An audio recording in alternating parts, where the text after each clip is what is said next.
Good day, everyone. I've got this Cub Cadet riding mower here in need of a new mower deck belt, new Serpentine belt. This is an XT2 Enduro series. And the first thing you want to do is go ahead and lower this as close to the ground as you can. So I'm just going to go ahead and drop it all the way down to the ground for the best access. And the next step, first step, is to go ahead and remove these here. Here is the belt that I'll be using. And the same thing on the other side. If you can, while you're in here, go ahead and clean any of the junk out that you pick up from the yard. Now, before you put your new one on, it's a good idea to take note of how this old one goes on. This here, I'll just kind of show you, it wraps around there. This belt comes up and around this one here, and then heads back down this way towards the front, around that front pulley. And then it heads up to the inside of that one and wraps around there. Okay, here's a look from the other side. So I just took the belt here. Again, it had thrown a belt because this one's old and worn out, but it comes down through there, around this side, up this side here, and then around that belt towards the front pulley there. Okay, to give myself a little bit more slack, I'm gonna go ahead and slip this off of here, because I already know how it goes. But now I'll take and I'll get up in front of this front pulley here and slip this one off. Then it'll just kind of slide down there.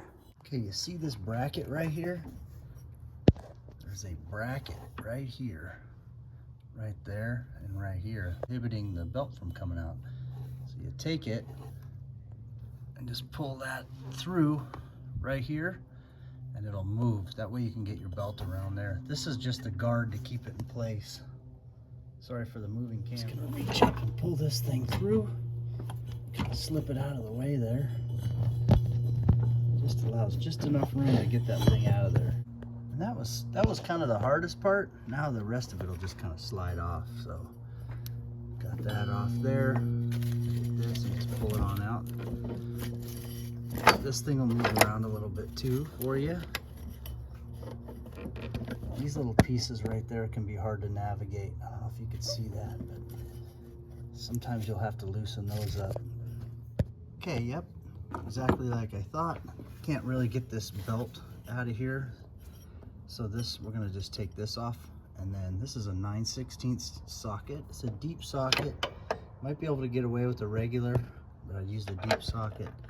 And then I'll put my wrench, oops, another 9/16. See that bottom nut there? Slide it right underneath the pulley there. Because when I turn this one, it turns the bottom one, so you gotta apply some counter torque on the bottom. So we'll go ahead and loosen that up so we can get the pulley around it. Little tip here too, you don't have to take it all the way off, just enough to get it loose like this, which was really easy. It only took me like 4 or 5 rotations.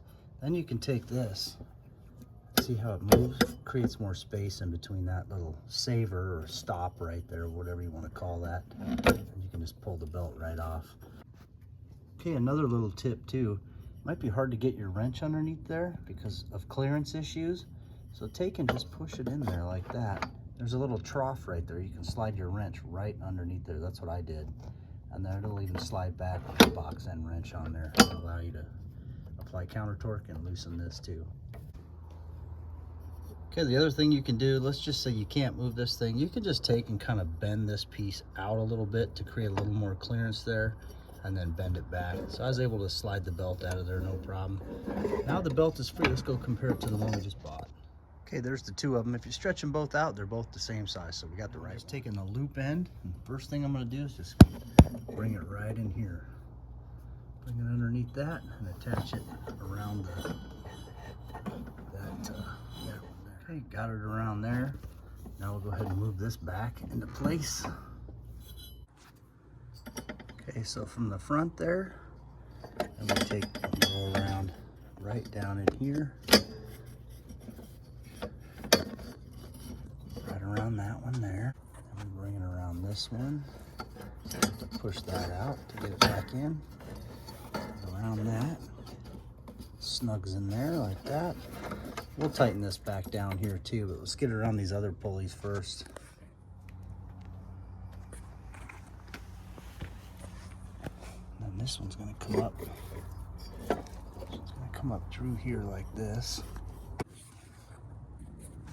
And then this comes around, it goes around this one here. There we go. Now we'll go tighten everything up. Okay, got that pulley tightened back up.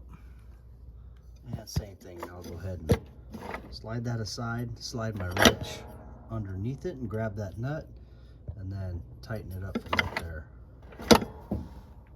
There's my setup there, wrench underneath, socket on top. Okay, got the belt reinstalled.